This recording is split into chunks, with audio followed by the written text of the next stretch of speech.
السلام عليكم، مرحبا بكم في وصفة جديدة. هي عبارة عن بسكوي بالمربى. إن شاء الله تعجبكم هذه الوصفة وتجربوها. نروح مباشرة للمقادير. طريقة التحضير: هنايا حطيت حبيبة تاع بيض تكون شوية دافية، ما تكونش في الثلاجة. نزيد عليها 40 غرام تاع السكر، ونزيد عليها مغرفة صغيرة تاع لافاني، ونخلط كلش مع بعض بالفوي حتى يذوب السكر.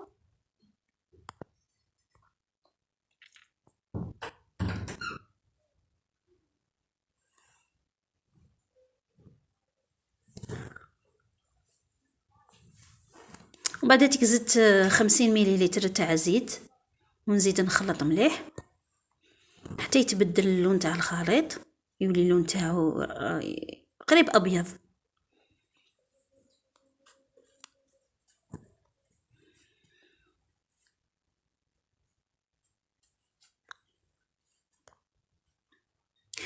هنايا درت 150 غرام تاع فارينه، كنت غربتها من قبل.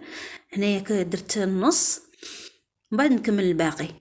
وزدت عليهم مغرفه صغيره تاع خميره الحلويات، غير مغرفه صغيره هكذايا. ونبدا نلم في هذيك العجينه بيدي غير بشويه.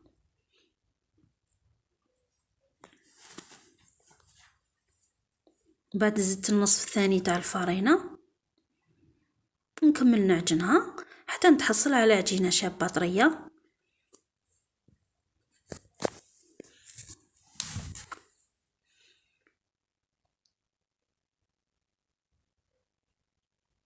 شوفوا العجينه اللي تحصلت عليها،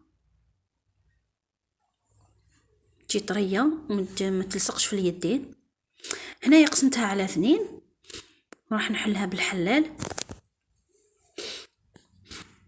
نحلها بالحلال بلا ما ندير الفرينه فوق الطابله، خاطر ما تلصقش، هاي فيها الزيت. نحلها، ما نحلهاش رقيقه بزاف، ما هي رقيقه بزاف ما هي خشينه، متوسطه. هنايا تفصلي المرسو تاع الفيديو اللي طبعت به الحبات. هنايا طبعتهم مربعات، وجبت انبوب تاع الحلوى زينتهم بهذا الشكل.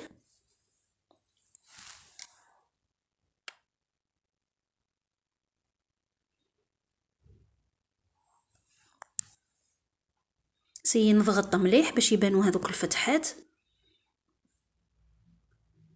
خاطش هذوك الفتحات مع تالي كي يطيبوا نعمرهم بالمعجون.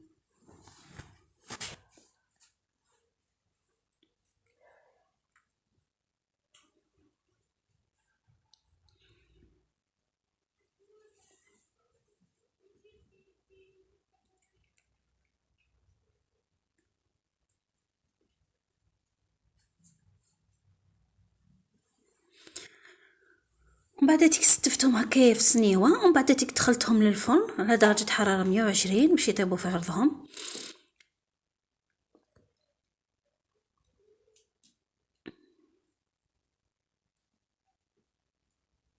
ديجا كنت شغلت الفرن وجعلته من قبل باش يسخن.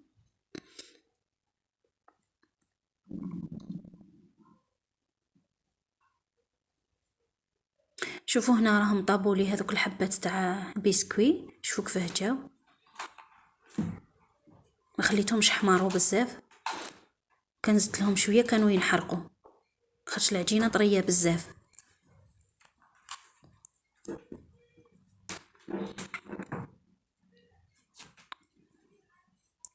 ومن بعد بديت نزين فيهم بهذا الشكل بالمربى. عمرت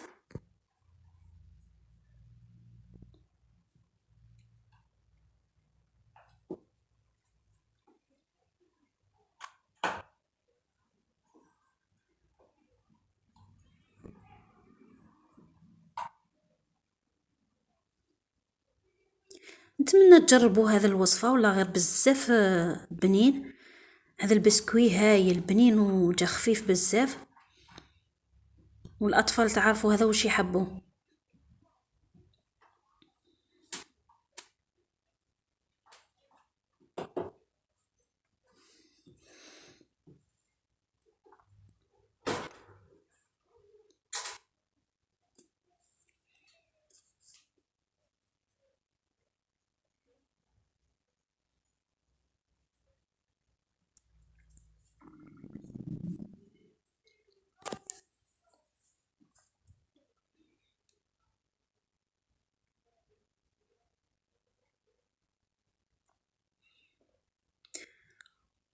هنايا نقسم قدامكم وحده باش تشوفوا كيفاه جا طري، تشوفوا كيفاه جا من الداخل، جا ما شاء الله ما ينشبعش.